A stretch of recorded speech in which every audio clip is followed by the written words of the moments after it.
আমি ব্রাহ্মণ্যবাদের একজন অনুসারী, কিন্তু আমি ইসলামের অনেক কিছুই পছন্দ করি। কিন্তু ইসলামের নিয়ম অনুসরণ করতে হলে আমাকে কি ইসলামে ধর্মান্তরিত হতে হবে, নাকি আমার ব্রাহ্মণ্যবাদের ধর্ম পালন করেই আমি ইসলামের বিভিন্ন নিয়ম অনুসরণ করতে পারবো? স্যার, আমি আপনার অনেক বক্তৃতাই দেখেছি, যেমন ইসলাম ও হিন্দু ধর্মের মধ্যে সাদৃশ্য এবং আরো অনেকগুলো। আপনার বক্তৃতা আমি খুবই পছন্দ করি। বোন খুব সুন্দর একটা প্রশ্ন করলেন।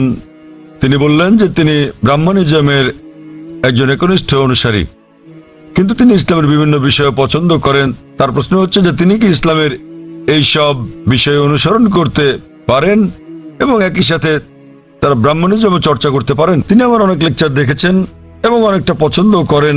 বোন, প্রথমে আপনাকে বলি যে ইসলাম বা মুসলমান হওয়া কোনো উপাধি নয়। ইসলাম আবিধানিকভাবে বোঝায় শান্তি, যা পাওয়া যায় নিজেকে আল্লাহর কাছে সমর্পণ করে। তাই যে কোনো মানুষ যদি সে তার ইচ্ছা অনিচ্ছাকে আল্লাহর কাছে সমর্পণ করে তাহলে সে একজন মুসলিম। শুধুমাত্র মোহাম্মদ, জাকির, আব্দুল্লাহ, সুলতান, শাকির নাম হলে মুসলমান হওয়া যায় না, বা ফাতিমা, আয়েশা, এইসব নামগুলো আপনাকে মুসলিম বানাবে না। মুসলমান মানে যে তার ইচ্ছা অনিচ্ছাকে আল্লাহর কাছে সমর্পণ করে। তো প্রথমেই খুঁজে বের করতে হবে আপনাকে মহান আল্লাহর আদেশ কি। বোন বলেছেন যে তিনি ব্রাহ্মণিজমের একজন একনিষ্ঠ অনুসারী এবং তিনি ইসলামেরও বিভিন্ন বিষয় পছন্দ করেন। আর তিনি আমার অনেক বক্তৃতা দেখেছেন যার মধ্যে ইসলাম ও হিন্দুইজমের সাদৃশ্য আছে। যদি এটা দেখে থাকেন তাহলে উত্তর দেওয়াটা আমার জন্য সহজ হবে, আপনার পক্ষে বোঝাটাও সুবিধা হবে। আপনি যদি দেখে থাকেন আমার হিন্দুইজম ইসলামের সাদৃশ্য নিয়ে বক্তৃতা, যেটা আমি বোধহয় প্রথম শান্তি সম্মেলন চেন্নাই দিয়েছিলাম, ইসলাম ও হিন্দু ধর্মের মধ্যে সাদৃশ্য। বোন, আপনি যদি ভেবে দেখেন, এমনকি যদি হিন্দু ধর্মের বইগুলোও পড়ে থাকেন, হিন্দু ধর্মগ্রন্থগুলো বলে যে নিজের ইচ্ছাকে ঈশ্বরের কাছে সমর্পণ করবেন। কিন্তু আমি যেটা বললাম যে সময়ের সাথে সাথে পূর্বের সকল ধর্মগ্রন্থ আগের মতো অবিকৃত অবস্থায় নেই। সেগুলো বিকৃতি এসেছে, জালিয়াতি হয়েছে, দুর্নীতি ঘটেছে। বেশিরভাগ পণ্ডিতগণই এই ধর্মগুলোর বিষয়ে, হোক সেটা হিন্দুইজম অথবা হোক খ্রিস্টানিজম অথবা ইহুদি ধর্ম, তারা একমত যে তাদের ধর্মগ্রন্থগুলো অবিকৃত রূপে সংরক্ষিত নেই। আর আপনি যদি আমার বক্তৃতা শুনে থাকেন, আমি শুরুতে যা বলেছিলাম, মহাভারত একটা গল্প যা অর্জুনের পিতামহ কর্তৃক বর্ণিত। এতে আছে ৮,০০০ শ্লোক। এরপর সময়ের সাথে সাথে পরিবর্তিত হতে হতে এতে চলে এলো ২৪,০০০ শ্লোক। এখন এর মধ্যে আছে ১ লক্ষের বেশি শ্লোক। এটি কার কথা? মহাভারতের পণ্ডিতগণের। তো সময়ের সাথে সাথে সেগুলোতে হস্তক্ষেপ হয়েছে, তথ্য বিকৃতি ঘটেছে, কিন্তু তা সত্ত্বেও এরকম পরিবর্তনের পরও সবগুলো ধর্মগ্রন্থেই সর্বশক্তিমান ঈশ্বরের বাণী অবশিষ্ট রয়েছে। এবং আপনি যদি আমার বক্তৃতা শুনে থাকেন, সকল ধর্মের মূল কথা হচ্ছে সর্বশক্তিমান ঈশ্বর একজনই, তার কোনো মূর্তি নেই, তার কোনো ছবি নেই। সবগুলো ধর্মই বলে থাকে ঈশ্বর একজনই। আপনি হয়তো শুনেছেন আমার লেকচারে আমি বলেছিলাম বিভিন্ন জায়গায়, যেমন ছান্দোক্য উপনিষদে অধ্যায় নম্বর ৬ অনুচ্ছেদ নম্বর ২ শ্লোক ১, মহান ঈশ্বর এক, অদ্বিতীয়। এবং শ্বেতাবতার উপনিষদ অধ্যায় নম্বর ৪ শ্লোক নম্বর ১৯ এবং যজুর্বেদ অধ্যায় ৩২ শ্লোক ৩ বলা আছে, মহান ঈশ্বরের কোনো প্রতিমা নেই, তার কোনো ছবি নেই। প্রতিমা মানে হচ্ছে মূর্তি, ফটোগ্রাফ, রেখাচিত্র, ছবি, ভাস্কর্য, মূর্তি, পুতুল। তাই ঈশ্বরের কোনো প্রতিমূর্তি নেই, কোনো ফটোগ্রাফ নেই, কোনো রেখাচিত্র নেই, কোনো ছবি নেই, কোনো ভাস্কর্য নেই, কোনো মূর্তি নেই, কোনো পুতুল নেই। তাই সকল ধর্মগ্রন্থই জোর দেয় সর্বশক্তিমান ঈশ্বরের একত্বের উপর। আর হিন্দু ধর্মের ব্রহ্মসূত্রটি হচ্ছে एकम ब्रह्म द्योतय नास्ते नैना नास्ते किंचन, भगवान एक ही है, दूसरा नहीं है, नहीं है, नहीं है, जरा भी नहीं है। ঈশ্বর একজনই, দ্বিতীয় কেউ নেই, কেউ নেই, কেউ নেই, কোথাও কেউ নেই।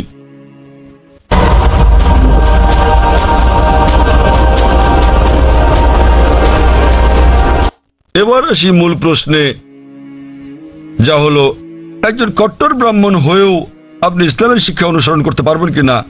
বোন, একজন সাধারণ ব্রাহ্মণের পক্ষে মুসলিম হওয়ার চেষ্টা করাটা কঠিন, কিন্তু যদি কঠোর ব্রাহ্মণ হয়ে থাকেন, বেদকে কঠোরভাবে মেনে চলেন, তাহলে আপনার ইচ্ছা অনিচ্ছা ঈশ্বরের কাছে সমর্পণ করতেই হবে।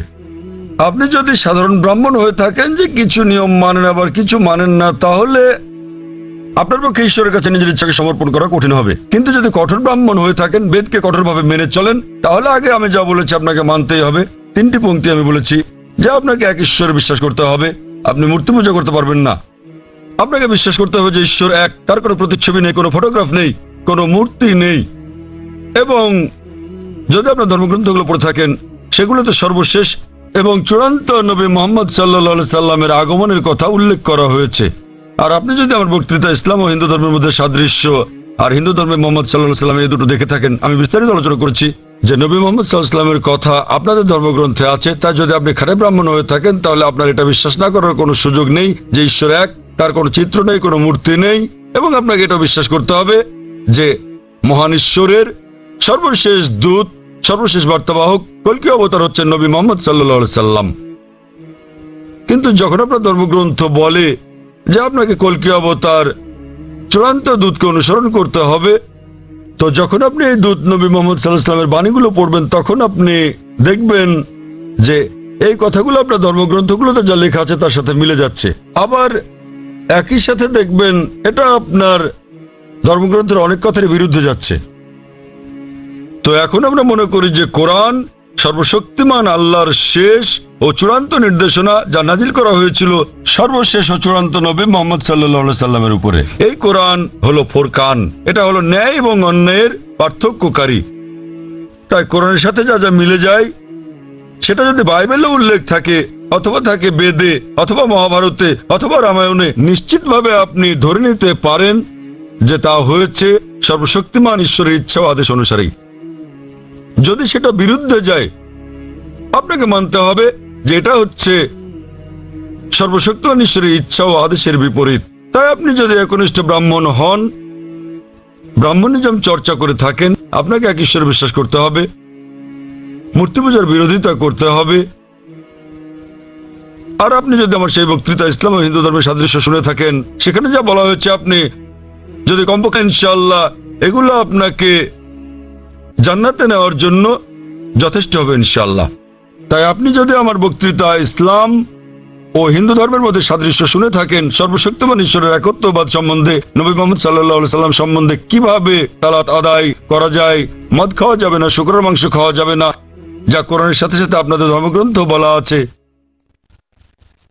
আপনাদের বেদে শালীনতার বিষয়ে বলা আছে যে মহিলাদের নিজেদের আবৃত রাখা উচিত, যা কোরআনেও বলা আছে। তাই আমার সেই বক্তৃতায় যা যা আমি বলেছি, আরো অনেক বিষয় আছে, কিন্তু আপনি যদি শুধু এই বিষয়গুলো ভালোভাবে অনুসরণ করেন বোন, ইনশাল্লাহ ইনশাল্লাহ এগুলো আপনাকে এই পরীক্ষায় পাশ করিয়ে দেওয়ার জন্য যথেষ্ট। আপনি চাইলে আরো অনেক কিছু অনুসরণ করতে পারেন, কিন্তু কমপক্ষে এই বিষয়গুলো, এই প্রধান বিষয়গুলো যা আমি উল্লেখ করেছি, কিন্তু আপনার ধর্মগ্রন্থে যা বিতর্কিত, আপনার তা অনুসরণ করা উচিত নয়। কারণ আপনাদের পণ্ডিতগণই বলেন যে এটা সময়ের আবর্তনে পরিবর্তিত হয়ে গেছে। আমাদের বুঝতে হবে যে এই বিষয়গুলো হচ্ছে তথ্য বিকৃতি, হস্তক্ষেপিত, সত্যের অতিরঞ্জন। তাই মিলগুলো শুধু অনুসরণ করেন, ইনশাল্লাহ ইনশাল্লাহ আপনি একজন ভালো ব্রাহ্মণ হতে পারবেন। আপনি নিজ ধর্মগ্রন্থের অনুশাসন মেনে চলেন, যা ফুরকান এবং কোরআনের সাথে মিলে যায়, এবং ইনশাল্লাহ একজন নিয়মনিষ্ঠ মুসলমানও হতে পারেন। তো আশা করি ইনশাল্লাহ যে সর্বশক্তিমান আল্লাহ আপনাকে হৃদায়ত দান করুন। বোন বোন আপনি কি বিশ্বাস করেন ইসলাম ও হিন্দু ধর্মের সাদৃশ্য নিয়ে আমি আলোচনায় যে কথাগুলো বলেছিলাম? হ্যাঁ স্যার, পুরোপুরি। বোন আমার লেকচারের কথাগুলোর সঙ্গে আপনি একমত? জি স্যার।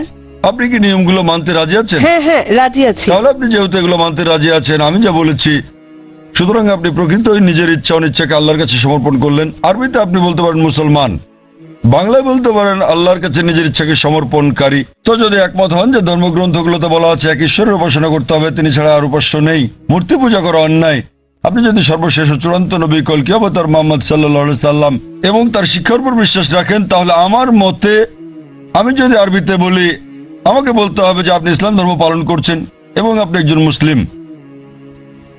বোন আপনি কি একমত আছেন? জি স্যার, একমত। তাহলে আপনি কি জনসমক্ষে বলতে পারবেন যে আরবি নিয়মে আপনি একজন মুসলিম? বোন আপনি কি আরবি নিয়মে ঘোষণা দিতে পারবেন এটা যেহেতু আপনি মেনে নিয়েছেন একজন ঈশ্বর এবং নবী মোহাম্মদ সাল্লাল্লাহু আলাইহি সাল্লাম সর্বশেষ চূড়ান্ত নবী, তো আপনি কি ঘোষণা দিতে পারবেন যে আপনি একজন মুসলিম? আমি বলছি না যে আমি একজন মুসলিম, যদিও আপনি যা বলেছেন আমি তার সাথে একমত। এখন আপনি যদি মেনে নেন যে ঈশ্বর একজন এবং তার হ্যাঁ। কোনো মূর্তি বা ছবি নেই এবং একমাত্র তারই উপাসনা করতে হবে, আর আপনি যদি মেনে নেন যে নবী মোহাম্মদ সাল্লাল্লাহু আলাইহি সাল্লাম আল্লাহ প্রেরিত দূত, এই দুটোই যথেষ্ট আপনাকে ইসলাম ধর্মের জগতে নিয়ে আসার জন্য, আপনি পাস করেছেন। অন্যান্য বিষয়গুলো পরে আসবে। তো আপনি যদি মানেন ঈশ্বর এক, তার কোনো প্রতিচ্ছবি নেই, আপনি যদি মূর্তি পূজা করতে অস্বীকার করেন এবং আপনি মানেন যে নবী মোহাম্মদ সাল্লাল্লাহু আলাইহি সাল্লাম শেষ ও চূড়ান্ত নবী, তাহলে আপনি এই জগতে প্রবেশ করতে পারবেন ইনশাআল্লাহ, অথবা সঠিকভাবে বলতে গেলে এই জীবন দর্শনে। এবং ইনশাআল্লাহ এভাবে চর্চা চালিয়ে গেলে আপনি কি এই জীবনধারায় আসতে চান বোন? ঈশ্বর চাইলে হ্যাঁ, এই তো ইনশাআল্লাহ, মাশাআল্লাহ। তো বোন, আমি আবারও আপনাকে জিজ্ঞেস করতে চাই আনুষ্ঠানিকভাবে, বোন আপনি কি বিশ্বাস করেন যে এক ঈশ্বর? হ্যাঁ করি। বিশ্বাস করেন যে সর্বশক্তিমান ঈশ্বর ছাড়া আর কারো উপাসনা করা উচিত নয়? হ্যাঁ হ্যাঁ। আপনি কি একমত যে মূর্তি পূজা ঠিক নয়? পুরোপুরি না হলেও কিছুটা একমত। না, দেখলেন তো, পুরোপুরি না কিছুটা, এটাই বলতে পারছেন না। আপনি এটা বলতে পারেন না যে কেকটা খেতে চাই পেতে চাই, মূর্তি পূজা করা সঠিক নয় নতুবা সঠিক। এর মানে ঈশ্বরের কাছে প্রার্থনার জন্য আপনার মূর্তি পূজার সাহায্য নিতে হবে না, কোনো মূর্তি পূজা করতে হবে না। আপনি কি মানেন যে ঈশ্বরের কোনো প্রতিরূপ নেই? হ্যাঁ। আচ্ছা, আপনি মানেন, এর মানে আপনি বলছেন ঈশ্বরের কোনো প্রতিমূর্তি নেই? হ্যাঁ। ঠিক আছে। আপনি কি মানেন যে নবী মোহাম্মদ সাল্লাল্লাহু আলাইহি সাল্লাম সর্বশেষ চূড়ান্ত নবী?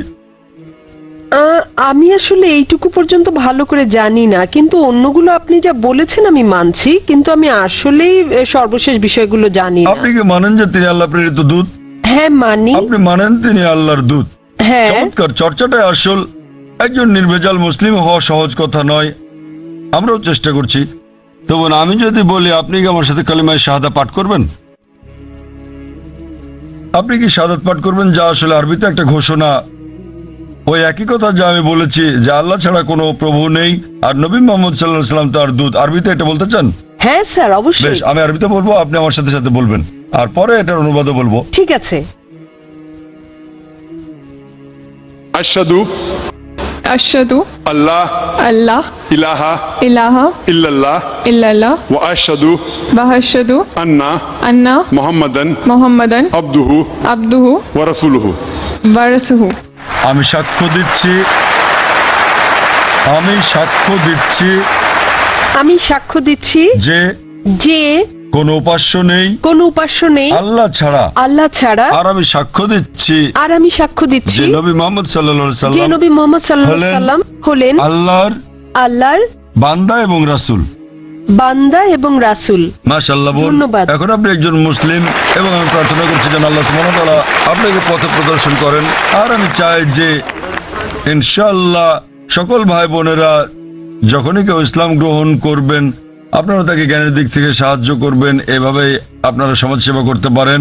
বোন, আপনার কাছে একটা অনুরোধ আমার, যে ইনশাআল্লাহ আপনি কোরআন অনুবাদ সহ পড়বেন, এমনকি যদি আগেও পড়ে থাকেন তবুও, এবং নির্দেশনাগুলো মেনে চলবেন, এবং ইনশাআল্লাহ আপনি তখন আল্লাহর কাছে নিজের ইচ্ছা সমর্পণকারী একজন নিষ্ঠাবান মানুষ হতে পারবেন। আর আমাদের জন্য দোয়া করবেন বোন।